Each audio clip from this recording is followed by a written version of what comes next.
Père, je te remercie, Seigneur, pour ta grâce. Je te remercie, Seigneur, pour ta faveur. Je te remercie parce que tu nous donnes la possibilité d'être avec nos frères et des sœurs. Tu dis qu'il est doux et agréable pour tes frères de demeurer ensemble. C'est là que vient la bénédiction. Seigneur, je sais que quand il y a des mélanges de grâce, Seigneur, il y a une explosion de bénédiction. Seigneur, je prie, Seigneur, ce soir, que les personnes, Seigneur, qui nous écoutent, puissent pleinement bénéficier de la grâce de cet homme de Dieu. Père, je t'ai ainsi prié au nom de ton Fils. Amen. Alors, Amen, amen. je voudrais vous présenter l'homme de Dieu. Ce n'est pas la première fois qu'il intervient dans l'émission.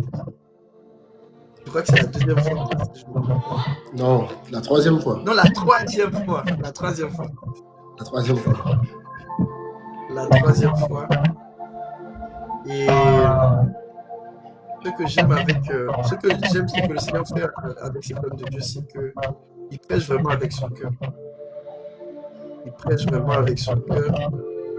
Et les premières fois que je l'ai entendu prêcher, la première fois que je l'ai entendu prêcher, je me suis dit, mais je suis en train d'écouter une prédication ou est-ce que je suis en train de regarder un acte de théâtre? Tellement c'était poétique. Donc, non, vraiment, c'est quelqu'un que Dieu utilise à sa façon, avec beaucoup de finesse. Et je voudrais vraiment que vous puissiez rester attentifs afin vraiment de bénéficier de la grâce qui est sur la vie de cet homme. Il est un ami, vraiment vous apprécie, un conseiller, quelqu'un que j'honore et qui, je crois, va vraiment nous faire du bien ce soir. Donc, man of God, je te laisse la place. Sens-toi comme chez toi. Je suis chez moi de toute façon. J'ai hâte d'entendre ton message. Alléluia, gloire à Dieu. Gloire à Dieu. Bonsoir, bonsoir à tous. Bonsoir à vous qui nous suivez. C'est pour moi un immense honneur quand même de toujours pouvoir partager la parole de Dieu. Lorsque l'apôtre Albrecht il fait appel à moi, c'est toujours pour moi le plaisir de pouvoir répondre à cet appel. Et je remercie Dieu pour la vie de frère Albrecht, qui pour moi en tout cas c'est une rencontre divine. Et pour mon épouse et moi, nous sommes toujours honorés de pouvoir contribuer comme Dieu nous permet à son œuvre. Donc nous allons passer un instant dans la parole de Dieu. Nous avons 2 sessions cette semaine. Donc la mission qui m'a été confiée par l'apôtre, c'est de vous enseigner sur la foi, illusion ou réalité. Et moi ce soir, j'aimerais d'abord commencer par lancer, on va dire, cet apéro. Demain, je vais enseigner la vraie chose, mais ce soir, j'aimerais quand même lancer cet apéro afin qu'on puisse mettre en perspective ce que c'est la foi. Parce que si nous, comment dirais-je, si on part d'un principe de croyance, il y a beaucoup de gens sur cette terre qui disent qu'ils ont la foi. Okay? Donc, si on parle uniquement de foi sans définir ce que c'est la foi, nous pouvons englober un nombre incalculable de monde. Donc, nous devons quand même redéfinir la foi dans nos termes, en ce qui nous concerne à nous, afin que nous puissions savoir de quoi on parle. La foi que nous on prône, c'est ce qu'on appelle la foi chrétienne. euh, elle est basée sur une chose. Il est impossible d'avoir la foi. Il est impossible d'avoir la foi si on n'a pas une rencontre. La foi chrétienne est basée sur une rencontre. Et sans cette rencontre, tu ne peux pas dire que tu as la foi. Et tu peux... Enfin, là, je parle en termes de chrétien, du christianisme. Sans cette rencontre, tu ne peux pas dire que tu as la foi. Parce que la Bible dit qu'en fait, que c'est Jésus qui suscite la foi et qui l'amène à la perfection. Donc, la foi chrétienne commence par une rencontre. Sans rencontre, tu ne peux pas avoir de foi. Ok?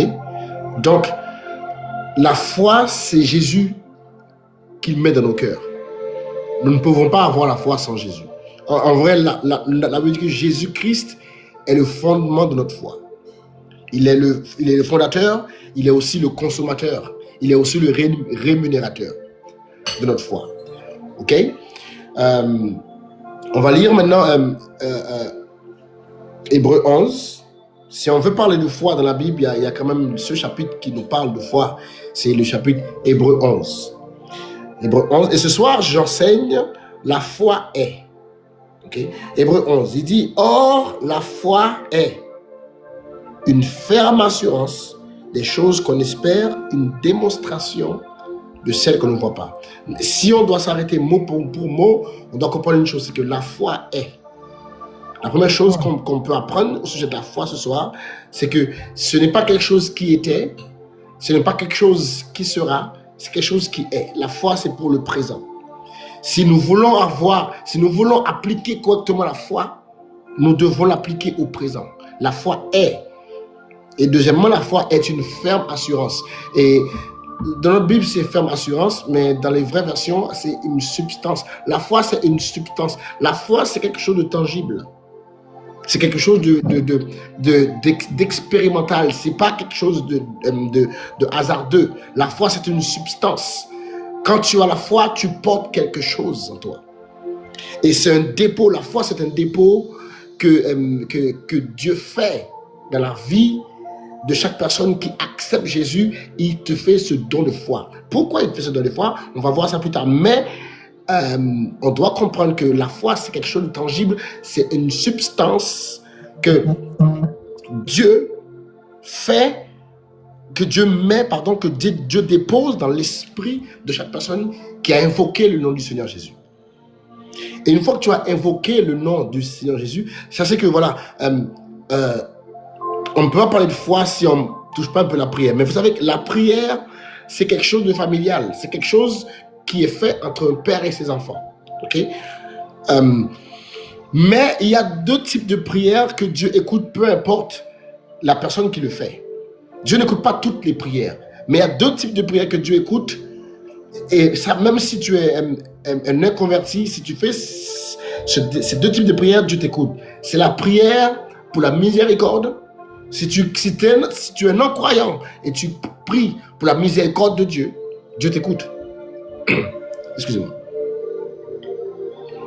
Si tu es un non-croyant, tu pries pour le salut, Dieu t'écoute. Mais lorsque tu fais cette prière du salut, c'est quoi la réponse de Dieu? C'est qu'il t'impute de la foi. Ça veut dire que c'est en fait, la foi, Dieu a imputé, c'est Dieu qui nous impute la foi. C'est pas quelque chose qu'on peut obtenir, c'est Dieu qui nous impute la foi. Maintenant, je disais que la foi est. Mais la foi, c'est beaucoup de choses.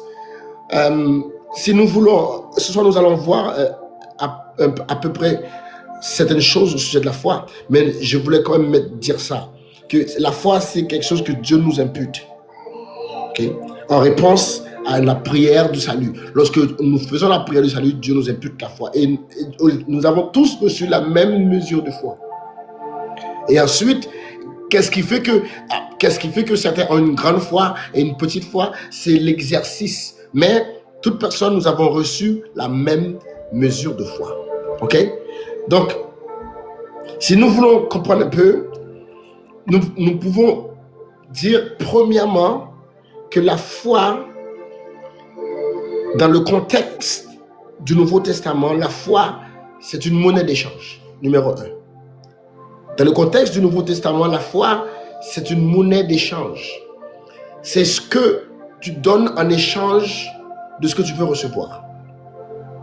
Ok? Regardez bien. Romains 4, verset 19 à 22. Il dit, sans faiblir dans la foi, il parle d'Abraham, il dit, il ne considéra point que son corps était déjà usé, puisqu'il avait près de 100 ans, et que Sarah n'était plus en état d'avoir des enfants. Il ne douta point par incrédulité au sujet de la promesse de Dieu, mais il fut fortifié par la foi, donnant gloire à Dieu et en pleine conviction que ce qu'il promet, il peut aussi l'accomplir. C'est pour cela que cela lui fut imputé à justice. Donc, là, on parle d'Abraham.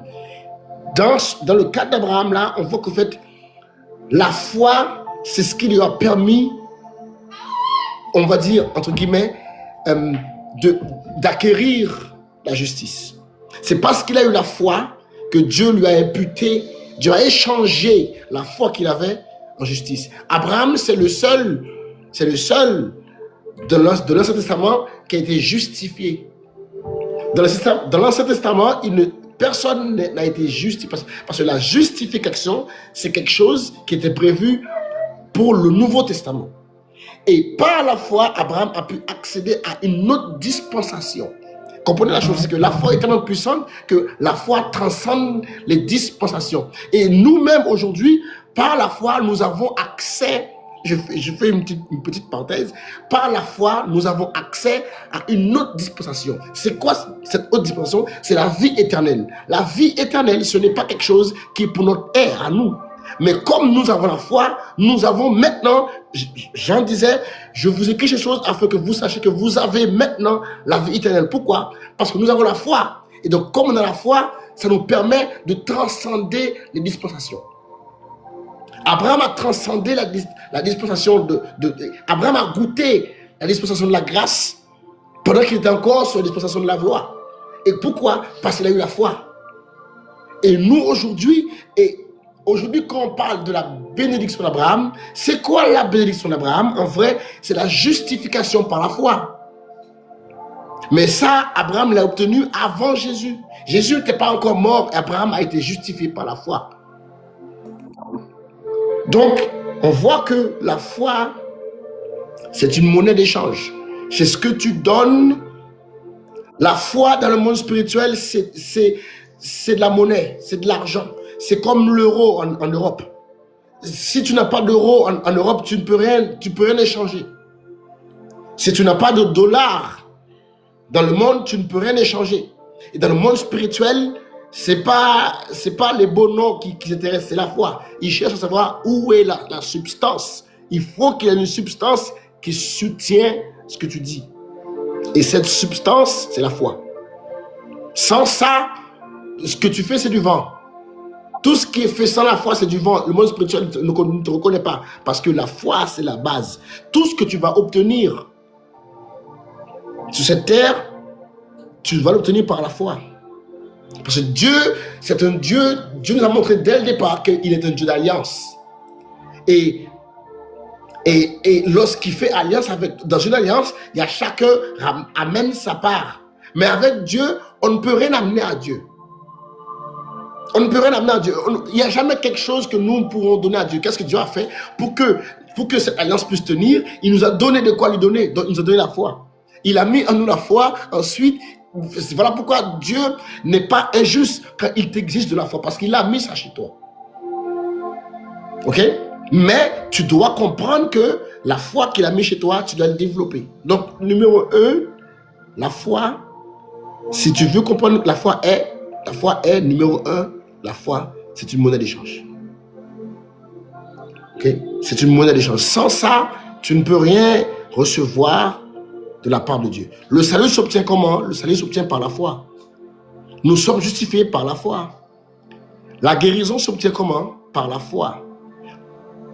La délivrance, comment? Par la foi. La joie, comment? Par la foi. Les finances s'obtiennent par la foi. Tout ce que Dieu a en réserve pour nous s'obtient uniquement par la foi. Or, sans la foi, il est même, en fait, en vrai, tu ne peux même pas plaire à Dieu si tu n'as pas la foi. Enoch, il a reçu le témoin, il a reçu, je m'avance un peu, mais Enoch, il a reçu un témoignage qui était agréable à Dieu. Pourquoi? Parce qu'il avait la foi. Ce que Dieu cherche chez nous, c'est la foi. Il dit, lorsque le Fils de l'homme reviendra, est-ce qu'il trouvera la foi?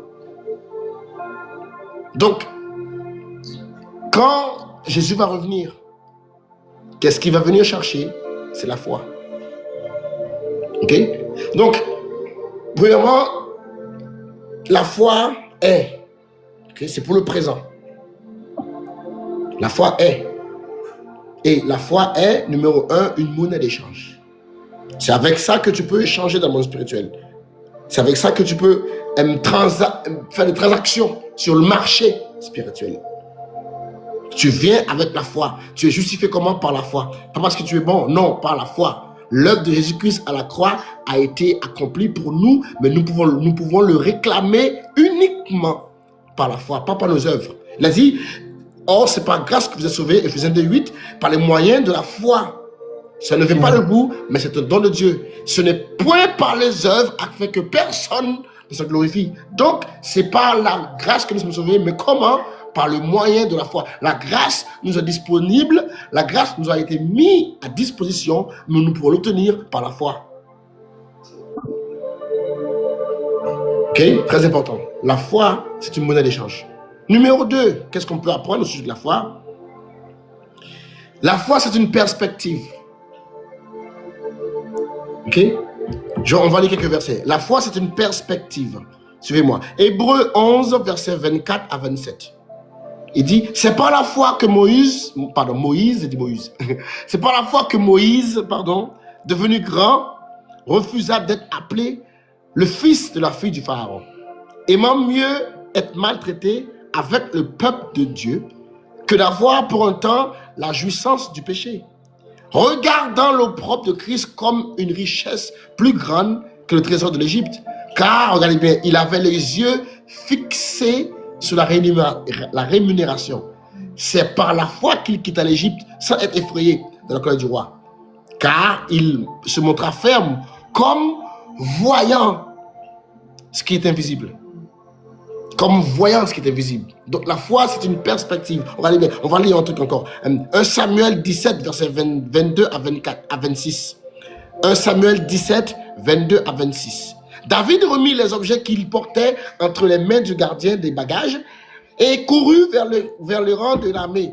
Aussitôt il arriva, il demanda à ses frères comment ils se portaient. David, tandis qu'il parlait avec eux, voici le Philistin Gath, nommé Goliath, s'avançait entre les deux armées, hors du rang des Philistins. Il tenait le même discours que précédemment. Et David les entendit dire. À la vue de cet homme, tous les hommes d'Israël s'enfuirent devant lui et furent saisis d'une grande crainte. Chacun disait, avez-vous vu avancer cet homme? C'est pour jeter à Israël un défi qui s'est avancé. Si quelqu'un le tue, le roi le comblera de richesses. Lui, il donnera sa fille. Il affranchira sa maison, la maison de son père en Israël. David dit aux hommes qui se trouvaient auprès de lui, que fera-t-on à celui qui tuera ce Philistin? Il ôtera l'opprobre de dessus d'Israël. Qui est donc ce Philistin incirconcis pour inciter l'armée du Dieu vivant? Donc, regardez bien encore. Nombre, on va mélanger ces versets, ne vous inquiétez pas. Nombre 32, verset. Non, Nombre 13. Nombre 13, verset 32 à 33. Ils décrièrent devant les enfants d'Israël le pays qu'il avait exploré. Ils dirent, le pays que nous avons parcouru pour l'explorer est un pays qui dévore ses habitants. Tous ceux qui y sont, nous avons vu, nous avons vu des hommes d'une grande taille. Et nous avons vu des géants, des enfants d'Anak, de la race des géants. Regardez bien ce qu'ils disent. Et nous étions à leurs yeux comme des sauterelles. Ils ont dit, nous étions à leurs yeux. En fait, eux-mêmes, ils se sont dit qu'en fait, on était des sauterelles. Ils se sont dit ça. La foi, c'est une perspective. Regardez bien. Si on veut revenir à l'origine du mot perspective, il faut qu'on va l'accorder à l'italien Filippo Brunelleschi. C'est lui c'était un autodidacte en géométrie, c'est lui qui a inventé cette façon de représenter les choses en perspective, en 3D. Ok? Mais en fait, par définition, la perspective, c'est une technique géométrique pour voir les choses dans un autre angle, mais sur un papier. Ok? Mais pourquoi moi je dis que la foi, c'est une perspective? Parce qu'en fait, en fonction de ce que tu peux voir, tu agiras. Et la foi dépend de beaucoup de ta vision. La foi, en fait, te donne une certaine vision des choses. Quand tu as la foi, on appelle regardez avec les yeux de la foi. En fait, la foi nous donne une certaine vision des choses. Parce que tu as la foi, tu regardes avec les lunettes de la foi. Et c'est ce que j'appelle la perspective de la foi. Tout dans la vie a une perspective de la foi. Il y a une perspective naturelle, il y a une perspective de la foi. Tu peux être en face à un même problème. Et c'est pour ça que j'ai dit David. David et ses frères, ils étaient là. David et tous les hommes d'Israël, ils étaient là sur le champ de bataille. C'était le même Goliath, c'était le même homme. Il avait dit la même phrase, il avait lancé le même défi. Et pendant 40 jours, toute une armée et son général, qui était le roi, ont fui. Voici un jeune homme de 17 ans qui arrive, qui dit, mais il y a quelque chose de bizarre. Parce que lui, il avait d'autres lunettes. Lui, il avait vu que ce monsieur-là, c'est quelqu'un qui insulte Dieu. Et puisqu'il insulte Dieu, c'est pas à moi qu'il s'attaque, il s'attaque à Dieu. Les autres, ils se sont dit, il va nous tuer. Mais lui, parce qu'il avait d'autres lunettes, il avait une autre perspective des choses, il s'est dit, cet homme, il ne peut pas continuer à insulter Dieu. Et puisque moi, je suis le représentant de Dieu, je vais le défier. Et remarquez bien, il a dit à Goliath exactement ce qu'il allait lui faire. Avant même de le faire, il a dit, aujourd'hui même, je vais t'abattre, je vais couper ta tête, je vais donner ta dépouille au chien. Il a dit à Goliath exactement le processus, comment il allait mourir. Pourquoi? Parce qu'en fait, il avait une perspective différente que ses frères. Et si vous voulez, la peur, c'est une perspective. La foi, c'est une perspective. En fait, la peur, c'est l'alter ego de la foi. En fait, en vrai, dire que tu as peur, c'est dire que tu as de la foi. Mais c'est juste une autre perspective. Parce qu'en vrai, tu ne peux pas avoir peur de quelque chose que tu ne crois pas. En fait, dire que j'ai peur de tomber malade, c'est que tu crois que tu peux tomber malade. On n'a jamais peur de choses qu'on ne croit pas. Dire que j'ai peur de manquer d'argent, c'est que tu crois que tu peux manquer d'argent. Donc, la peur, c'est juste l'alter ego, c'est juste une autre perspective des choses. C'est de la foi. Maintenant, ma question pour toi, c'est qu'est-ce que tu vois? Et c'est là que tu vas savoir si tu as la foi ou pas. Qu'est-ce que tu vois? Quand tu es face à des difficultés, qu'est-ce que tu vois? Tu es dans quel angle? Tu vois les choses dans quel angle? En fonction de l'angle que tu vois les choses, tu vas savoir si oui ou non tu as de la foi. Parce que la foi va te donner une perspective. Regardez bien. J'aime bien parler de cet exemple.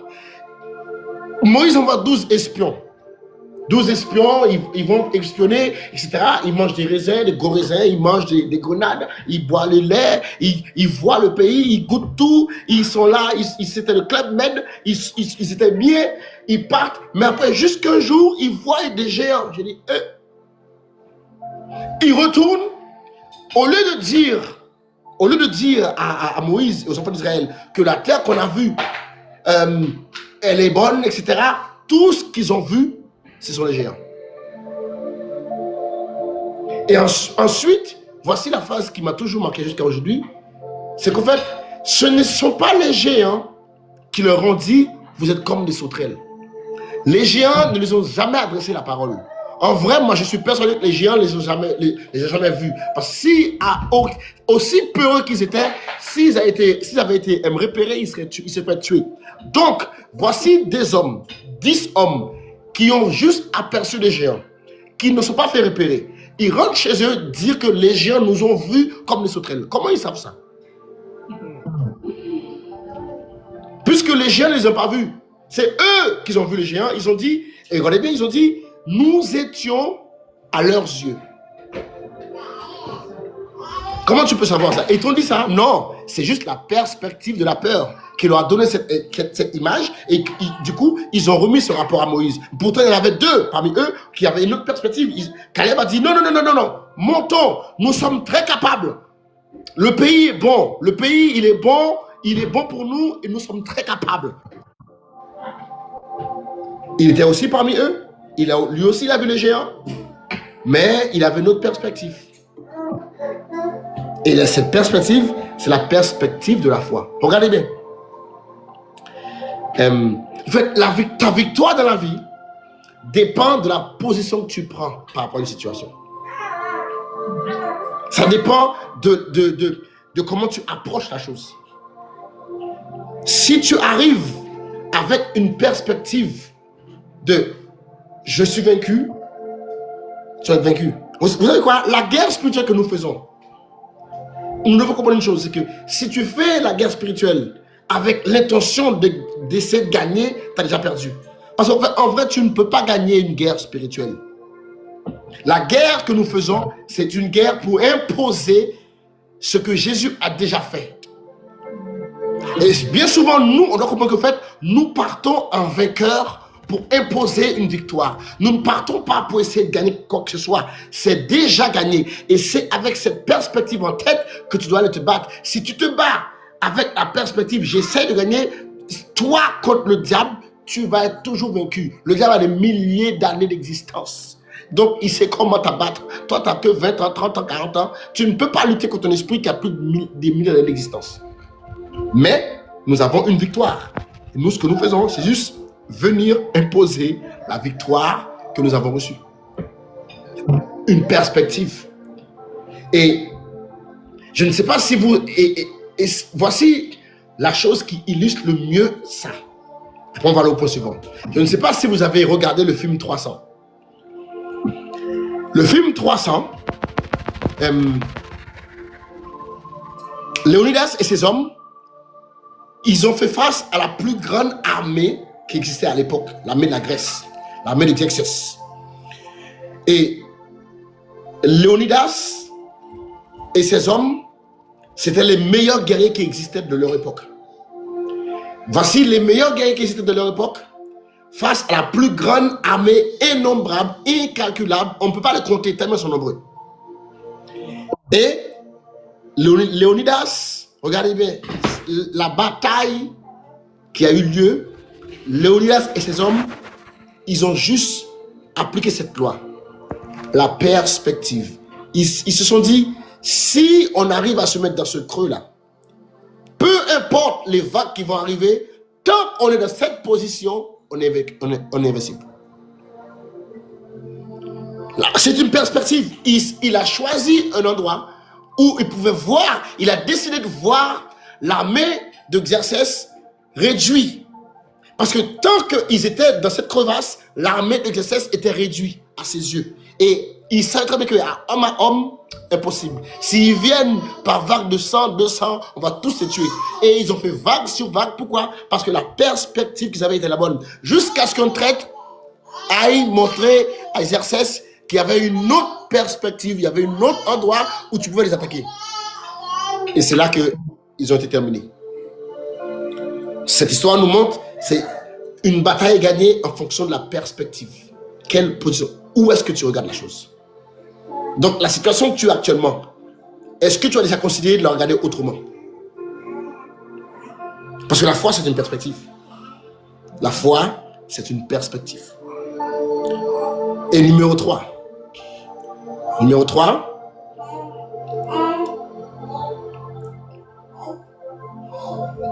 La foi, c'est un voyage.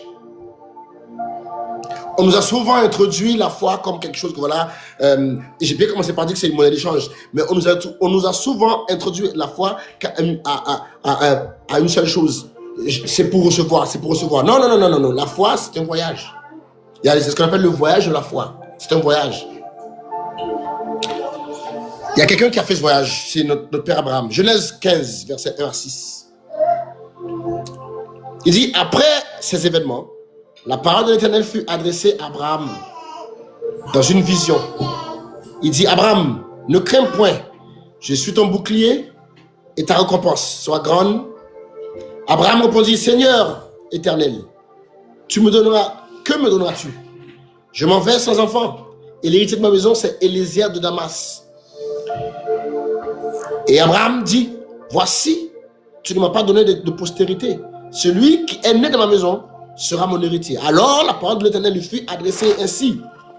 Ce n'est pas lui qui sera ton héritier, mais c'est lui, celui qui sortira de tes entrailles, qui sera ton héritier. Et après l'avoir conduit dehors, il lui dit, regarde le ciel, et compte les étoiles, si tu peux les compter, et si tu peux, et il lui dit, telle sera ta postérité. Abraham eut confiance en Dieu, et ça lui fut imputé à justice. Mais ce que Abraham ne savait pas, c'est que cette conversation-là qu'il a eue avec Dieu l'a engagé dans un voyage. Cette conversation qu'il a eue avec Dieu, qui a suscité de la foi chez lui, l'a engagé dans un voyage. Croire que la foi est une puissance surnaturelle, ce n'est pas faux. Mais réduire la foi à une puissance, c'est l'erreur que beaucoup de gens font. La foi, c'est bien plus qu'une puissance. La foi, c'est un voyage. C'est une invitation que Dieu nous donne. Dieu nous invite au voyage de la foi. Et dans ce voyage, il y aura plusieurs étapes. Jésus, le salut, c'est le point de départ de ce voyage. Okay? Lorsque tu donnes ton cœur à Jésus, c'est le point de départ de ce voyage. Mais ce n'est pas l'issue. Souvent, nous, on fait cette erreur. On pense que je suis converti et c'est bon. Non, la conversion, c'est le point de départ d'un voyage. Et ce voyage s'appelle la foi. Et ce voyage va nous amener d'épreuve en épreuve. Parce que Dieu est le Dieu des épreuves. Dieu est le Dieu de toutes nos épreuves. Mais il va nous aider. Comment? En nous augmentant la foi. Petit à petit. Chaque épreuve qui va arriver va nous augmenter la foi. Parce que regardez bien. Dans le voyage de la foi, si on s'embarque dans la foi en tant qu'un voyage, c'est là que nous allons apprendre comment Dieu fonctionne. Regardez bien. Quand Dieu veut se révéler, Dieu crée. Écoutez-moi bien. Lorsque Dieu veut se révéler, il crée. Ok? Tout ce que Dieu fait, tout ce que Dieu crée, c'est pour se révéler. Même les mauvaises situations, Dieu révèle. Donc, quand tu es embarqué dans le voyage de la foi, Dieu va permettre à ce que certaines situations arrivent dans ta vie. Dieu va permettre à ce que certaines situations arrivent dans ta vie pour se révéler. Ok? Et donc, qu'est-ce qui s'est passé? On a l'exemple dans Jean 11. Jean 11, voici un homme, voici une famille que Jésus aimait. Jean 11. J'avais dit que Jésus aimait Marie, Marc et Lazare et son frère, leur frère. Mais lorsque on leur a dit on a dit à Jésus que Lazare était malade, Jésus resta là où il était. Pourquoi? Parce que Jésus avait une intention. Tout ce qui existe révèle Dieu et Dieu veut se révéler. Donc pourquoi? Donc Dieu crée pour se révéler. Il crée pour se révéler. Donc il arrive, maintenant 3 jours plus tard, Marc lui dit, si tu avais été là, mon frère ne serait pas mort. Faux. Ton frère devait mourir parce que moi, il faut que je me révèle. Donc ton frère devait mourir. Et moi, je suis venu pour augmenter ta foi et te donner une révélation. À chaque fois, regardez bien, la foi est basée sur la révélation. La foi augmente avec la révélation. Et voilà pourquoi la foi c'est un voyage. Si tu ne peux pas t'embarquer avec Dieu, tu ne vas pas expérimenter Dieu et tu ne vas recevoir aucune révélation. La seule chose qui fait grandir la foi, c'est la révélation. Et la révélation, c'est l'expérience. Donc, si tu ne t'engages pas dans le voyage avec Dieu, ta foi va rester la foi de nouveau converti. Mais si tu veux avoir une grande foi, tu dois t'embarquer dans le voyage. Embarque-toi dans le voyage et tu vas avoir de la révélation. Donc, il arrive Marie lui dit, oh, mon frère est mort, etc. Après, il dit, montre-moi où est-ce que vous l'avez mis. Et Marthe lui dit, oui, mais si tu avais... Il a dit, ne t'ai-je pas dit, si tu crois, tu verras la gloire de Dieu. Oui, Seigneur, je sais qu'il va se ressusciter. Après, il a dit, je suis la résurrection et la vie. Voici la révélation que Jésus voulait leur révéler. Donc, il fallait que Lazare meure. Si Lazare ne meurt pas, la révélation que Jésus est la résurrection et la vie n'aura jamais été libérée. Mais il fallait que ça se libère. Donc, du coup, il fallait une situation qui révèle une révélation. Et donc, quand tu es dans un voyage de la foi, il va y avoir des situations pour révéler des révélations. Et chaque révélation que tu obtiens augmente ta foi. Voilà pourquoi, quand tu expérimentes, tu as la foi. Tu expérimentes, tu as la foi. Tu expérimentes, tu as la foi. Et jusqu'à ce que tu peux dire au diable, je sais en qui j'ai cru. Comment tu peux dire ça? Parce que tu as expérimenté. Mais tant que tu n'as pas expérimenté, tu ne peux pas dire au diable, je sais en qui j'ai cru. Parce qu'en vrai, tu veux connaître Yahvé Rapha, mais il faut être malade. Oh yeah, si tu veux connaître Yahvé Rapha, tu veux avoir la révélation de Yahvé Rapha, il faut accepter d'être malade. Tu veux connaître Yahvé Jireh, il faut accepter la disette. Tu veux connaître Yahvé Sidkenu, il faut accepter Yahvé Sabaoth, il faut accepter la guerre. Mais tu ne veux pas expérimenter, mais tu veux connaître Dieu. Et tu veux une grande foi. Ça ne marche pas comme ça. Ça ne marche pas comme ça. La foi, c'est un voyage. Et dis à ton voisin, écris dans le live, embarque-nous dans ce voyage. Écris-le dans le live, embarque-nous dans ce voyage. Seigneur, embarque-moi. Si tu ne voulais pas, si tu voyage, dis Seigneur, embarque-moi dans ce voyage. Parce qu'il y a uniquement comme ça que tu vas grandir. On doit arrêter avec cette histoire de voilà, donne-moi, donne-moi. Non, non, non, non. La foi, c'est un muscle. Pour le développer, il faut l'expérience. Et regardez bien, la révélation, c'est une clé, mes amis. Il a dit, Pierre a dit, tu es le Christ, le Fils du Dieu vivant. Qu'est-ce qu'il a dit? Et je te donnerai les clés du royaume. Une fois que tu as la révélation, tu as des clés. Et on ne peut pas fermer la porte à quelqu'un qui a une clé. Dites, Seigneur, embarque-moi dans ce voyage. Embarque-moi dans ce voyage. Il faut que je m'embarque dans ce voyage. Regardez bien, il y aura certaines choses qui vont se passer dans ce voyage. Numéro 1, qu'est-ce qui se passe dans ce voyage? Il y aura la séparation.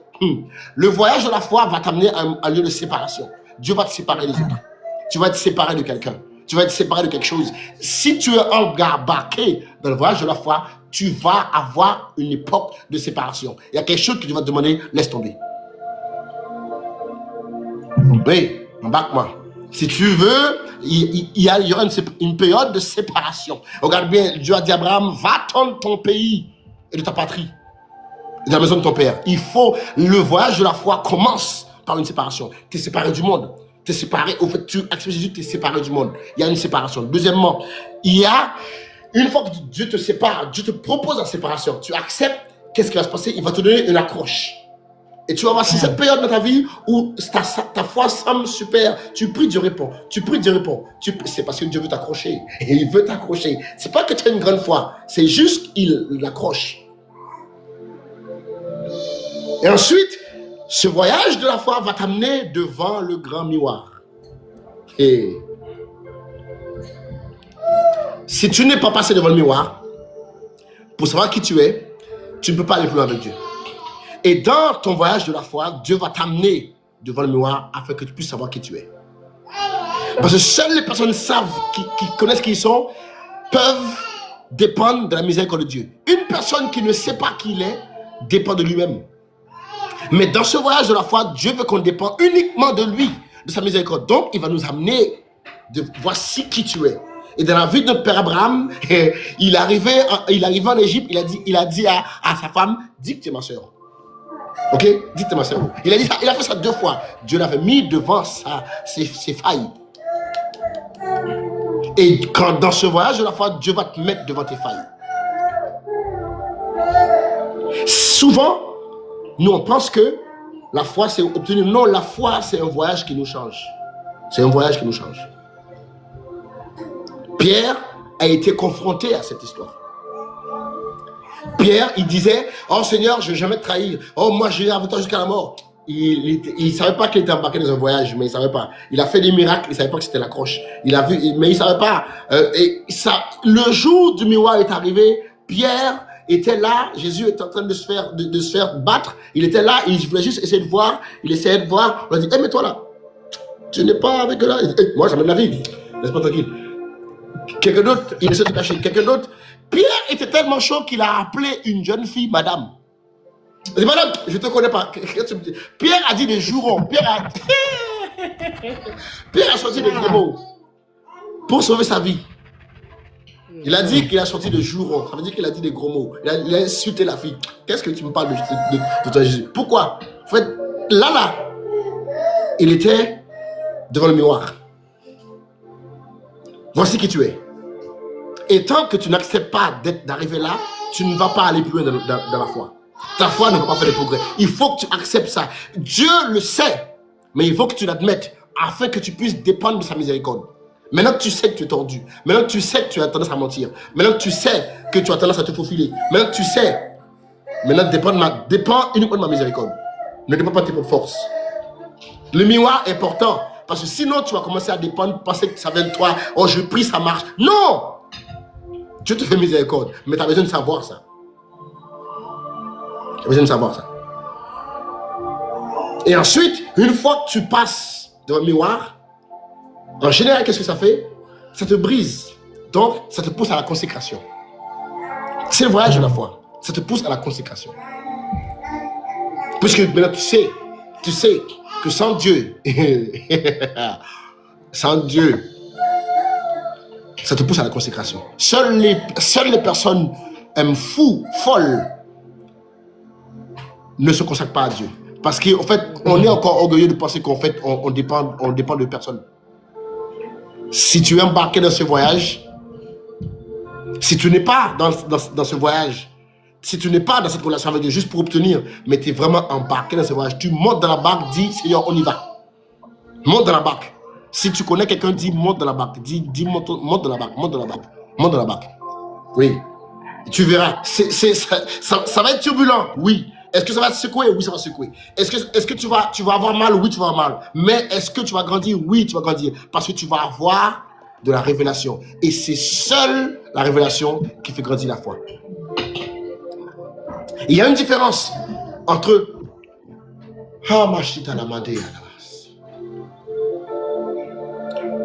vous savez, connaître Dieu, c'est le mot ginosko. Et le mot ginosko, c'est expérience. Ok? C'est Dieu veut que tu l'expérimentes. Et tu ne peux pas expérimenter Dieu si Dieu ne te met pas dans des situations.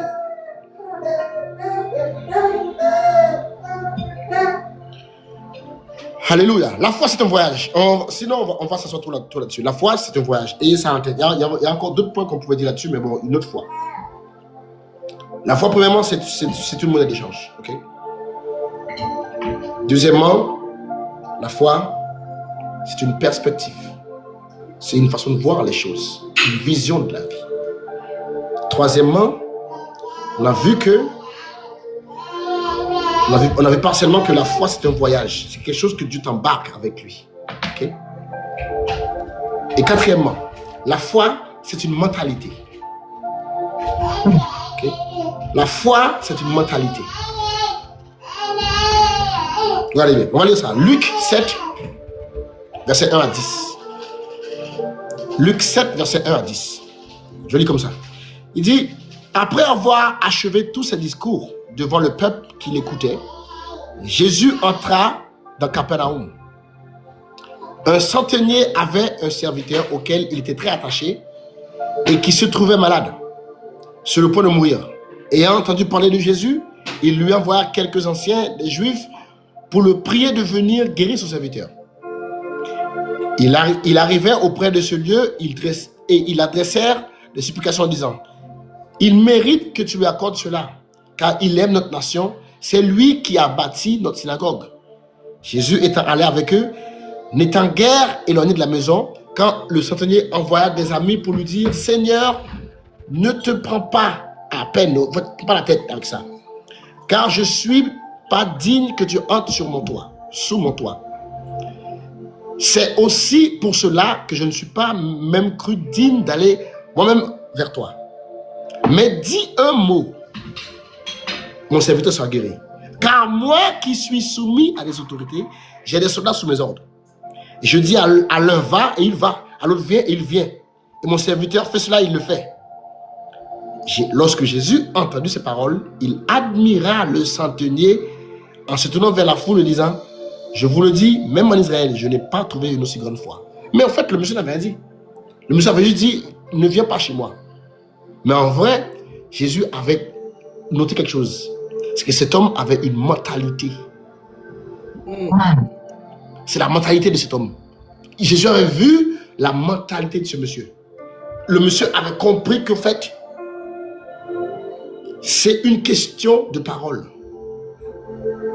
C'est pas une question de est-ce qu'il vient, est-ce qu'il vient pas. C'est une question, c'est une mentalité. La foi, c'est une mentalité. En fait, dans chaque être humain, il y a un cerveau. Normalement. Et dans chaque cerveau, il y a une façon de penser. Chaque cerveau peut être codé. Le cerveau humain peut être codé, littéralement. C'est comme sur Internet. Et de chaque cerveau, il y a une façon de penser. Chaque façon de penser vient d'une mentalité. Et chaque mentalité vient d'une âme. Chaque âme est façonnée. Et chaque façonneur a un agenda. Il n'y a personne qui te façonne qui n'a pas un agenda. Et la personne façonne ton âme. Ton âme conditionne ta mentalité. Ta mentalité conditionne ce que tu penses. Et ce que tu penses conditionne qui tu es. Donc, si nous voulons définir ensemble la mentalité, c'est quoi la mentalité? Une mentalité, c'est un système de croyance. Romains 10, regardez bien, Romains 10, verset 17. On va faire cette étude ce soir, regardez bien. Romains 10, 17. J'avais dit, c'est juste l'apéritif, mais je suis allé trop loin. Romains 10, 17. Il dit, ainsi la foi vient de ce qu'on entend. Et ce qu'on entend vient de la parole de Christ. Si nous cherchons l'origine grecque de ce mot foi qui est écrit là, ainsi la foi, c'est le mot pistis. En vrai, ça ne veut pas dire foi, ça veut dire conviction. Ça veut dire croyance. Au fait, Jésus nous dit que nos croyances viennent de ce qu'on entend. Notre conviction vient de ce qu'on entend. C'est quoi les croyances? C'est quoi les convictions? C'est notre mentalité. En fait, notre mentalité vient de ce qu'on entend. Et ce qu'on entend devrait venir de la parole de Christ. Mais en fait, qu'est-ce qui fait que nous n'avons pas la foi? C'est parce que nous écoutons des mauvaises choses. Si vous pouvez comprendre ça, tu ne pourras jamais avoir la foi si tu écoutes des choses négatives. Parce que la foi, c'est une mentalité. Si tout, regarde bien, tout ce que tu feras dans la vie dépend de ta mentalité. La mentalité attire les choses. La mentalité interdit les choses de ta vie. Donne 10 000 € à une personne qui a une mentalité de pauvre. Tu donnes 10 000 €. On est le quoi? On est le 3 février. Le 3 mars, il sera à moins 10 000. Pourquoi? Parce que sa mentalité va créer toutes sortes de circonstances pour dilapider l'argent. Parce que sa mentalité envoie un signal dans le monde spirituel disant que je n'ai pas le droit d'avoir d'argent. Donc, donne-lui 1 million, ça va être pareil. Parce qu'en fait, la mentalité, c'est ce qui attire. Et la foi, c'est une mentalité. La foi, c'est une mentalité. Là, bien plus que quelque chose que tu crois, c'est une mentalité. En fait, il y a des choses. En fait, comment tu. En fait, la façon dont tu abordes la vie dépend de ta mentalité. Et en fait, ça dépend de ce que tu crois. Tout dans la vie est mentalité dépendant. La santé est mentalité dépendant. La victoire est mentalité dépendant. La pauvreté est mentalité dépendant. Le succès est mentalité dépendant. Tout dans la vie, tout ce que tu fais dans la vie est mentalité dépendant. Et tout mentalité est parole dépendant. C'est pourquoi la Bible dit dans Romains 12, 2, ne vous conformez pas au siècle présent, mais soyez transformés par le renouvellement de votre intelligence. la transformation est mentalité dépendante. Tu peux prendre, regardez bien, tu prends des Hébreux qui sont nés en Égypte, qui ont grandi en Égypte, que tout ce qu'ils ont vu, c'était l'idolâtrie. Toute leur façon de voir, tout ce qu'ils ont connu de la spiritualité, c'était de l'idolâtrie. Tu les sors d'Égypte avec des signes. Tu détruis l'Égypte complètement avec des signes, des prodiges, des miracles, etc. Tous les signes qui étaient possibles. Ils ont même entendu Dieu. Qu'est-ce que, lorsque eux, ils ont voulu invoquer Dieu, qu'est-ce qu'ils ont fait? Ils ont fait une idole. Pourquoi? Parce que la seule façon qu'ils ont compris qu'on pouvait invoquer Dieu, c'était par des idoles. C'est ce qu'ils ont été exposés pendant 400 ans. Et c'était devenu leur mentalité. Donc pour eux, invoquer Dieu disait parler à une idole. Donc, même s'ils ont entendu Dieu de la montagne, même s'ils ont vu les tonnerres, les éclairs, etc., même s'ils ont vu le visage de Moïse briller, même s'ils ont vu la mer rouge s'ouvrir, pour eux, ce qui faisait cela, c'était le bâton de Moïse. C'était le bâton. Parce que pour eux, la spiritualité devait être un objet. C'est ce qu'ils savaient. Et en vrai, il a fallu... Dieu pouvait amener le peuple d'Israël en Canaan en 40 jours. Il faut 40 jours de marche en vrai pour sortir d'Égypte, pour aller en Israël. Passons par le désert. C'est pas bibliquement parlant, c'est géographiquement parlant. Actuellement, tu demandes à un guide égyptien, il faut combien de temps si je veux aller à pied d'ici en Israël? Il va te dire 40 jours. En avion, c'est à peu près 45 minutes, 1 heure. 40 jours. Mais Dieu a pris 400 ans. Pourquoi? Parce qu'il a fallu 400 ans pour changer la mentalité de tous ces esclaves. Et puis, en fait, ils ont même remis en cause la puissance de Dieu par leur mentalité. La foi, c'est une mentalité. La mentalité détermine des choses. La mentalité détermine nos actions. La mentalité détermine... En fait, on voit ta foi en fonction de tes actions. La mentalité détermine ce que tu dis. On voit ta foi dans ce que tu dis. Dis pas je suis un homme de foi. On le verra dans ce que tu dis. On le verra dans tes actions. La mentalité détermine tes attentes. Ce que tu espères. Ton espérance détermine si tu as la foi ou pas. La mentalité des gens détermine ce qu'ils acceptent, ce qu'ils tolèrent. On voit ta foi dans ce que tu acceptes. Si tu es malade et que tu acceptes d'être malade, c'est qu'on voit ta foi. Si tu es tout le temps en train de te donner des excuses, on voit ta foi. Tu as besoin de dire que tu as la foi. On voit le niveau de ta foi dans ta mentalité. Si tu es intransigeant avec la maladie, on voit le niveau de ta foi. Une personne qui a goûté à l'onction de guérison est intransigeante par rapport à la foi. Pourquoi? Parce que c'est devenu sa mentalité. Une personne qui a déjà goûté à la prospérité ne veut... Voici pourquoi la Bible dit goûte et vois. Une fois que tu as goûté, que tu as vu, il faut changer ta mentalité. La foi, c'est pas juste une question. En fait, il y a beaucoup de choses qui ne se passent pas dans nos églises. C'est pas parce que nous n'avons pas la foi. C'est parce que notre mentalité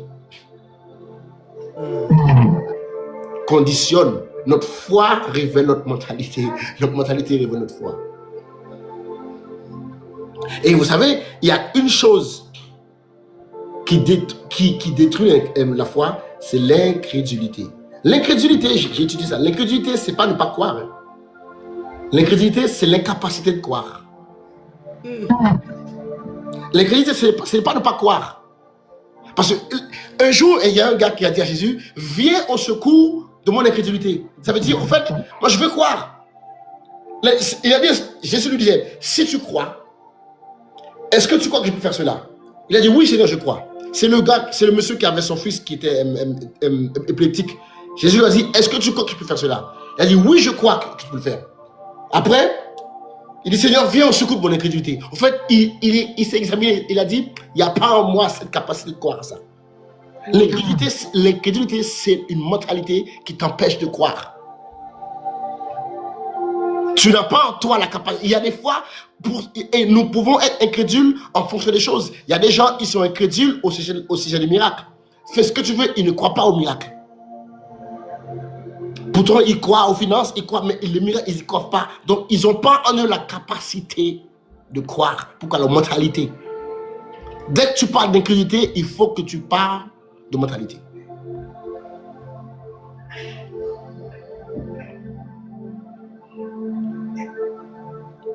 La mentalité détermine tout.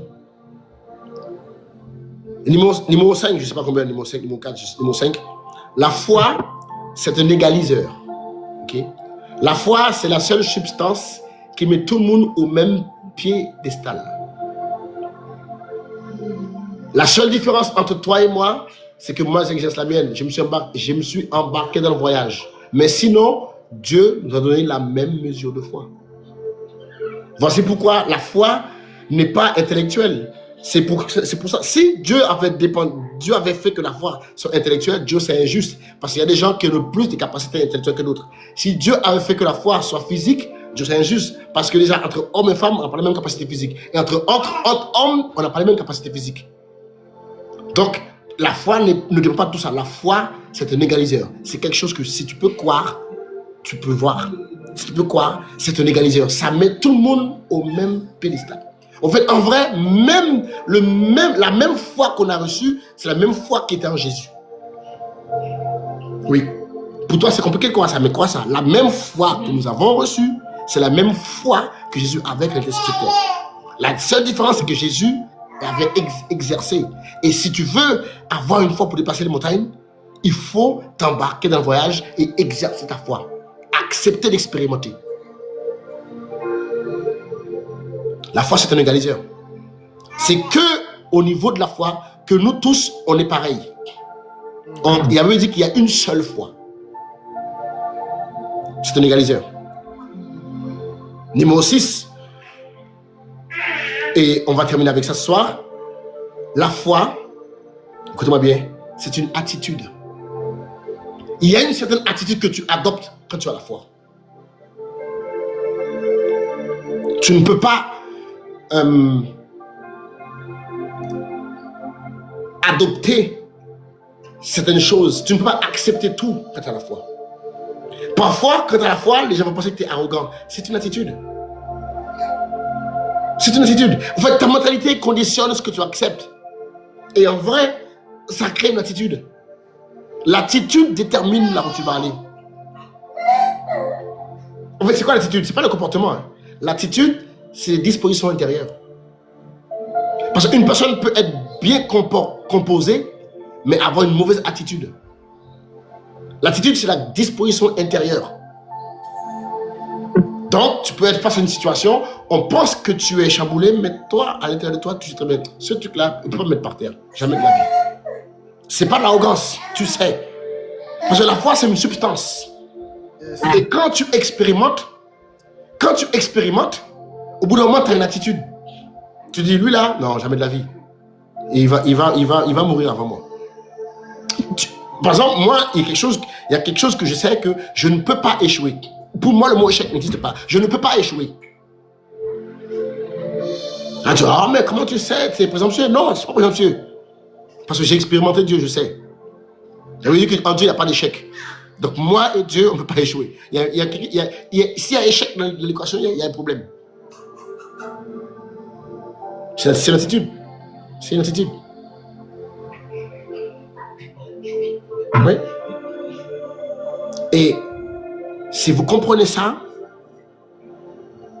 vous allez comprendre ce que on va voir demain soir. Parce que ce que je vais vous dire demain soir, c'est ce qu'on ne voulait jamais dire au sujet de la foi. Au fait, je vous ai dit tout ça pour vous garder en haleine, afin que je vous apprenne quelque chose au sujet de la foi qu'on ne vous a jamais dit. Donc, mes amis, ce soir, c'était Juste l'apéro. La foi est. La foi est. Que Dieu vous bénisse. Soyez forts. Et je prie, laissez-moi prier pour vous. Laissez-moi prier pour vous ce soir.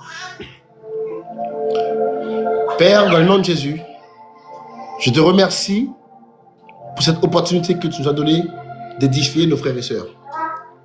Père, donne-nous la grâce de pouvoir appliquer ta parole. Et ce soir, je prie pour une personne dont sa foi est en train de vaciller. Je déclare dans le nom de Jésus-Christ que ta foi ne vacille pas. Jésus avait prié pour Pierre, il a dit, je prie que ta foi ne défaille pas. Et cette circonstance que tu vis actuellement, maintenant tu as la réponse. C'est un voyage. La situation que tu es actuellement est prévue pour que tu puisses obtenir une révélation. Pourvu que tu ne lâches pas l'affaire. Et Père, s'il te plaît, donne à cette personne la capacité d'endurer. Donne-lui la capacité, le pouvoir d'endurer, afin qu'elle puisse arriver à la révélation. Et cette révélation va augmenter sa foi. Père, ce soir, nous te prions pour chaque personne qui est ici. Nous te prions, nous te disons merci. Et nous savons que notre foi a été consolidée. Et nous comptons sur toi, nous comptons sur ton esprit pour nous amener plus loin. Au nom de Jésus-Christ. Amen. Bonne soirée à tous. Que le Seigneur vous bénisse. Merci encore. Merci. À demain soir.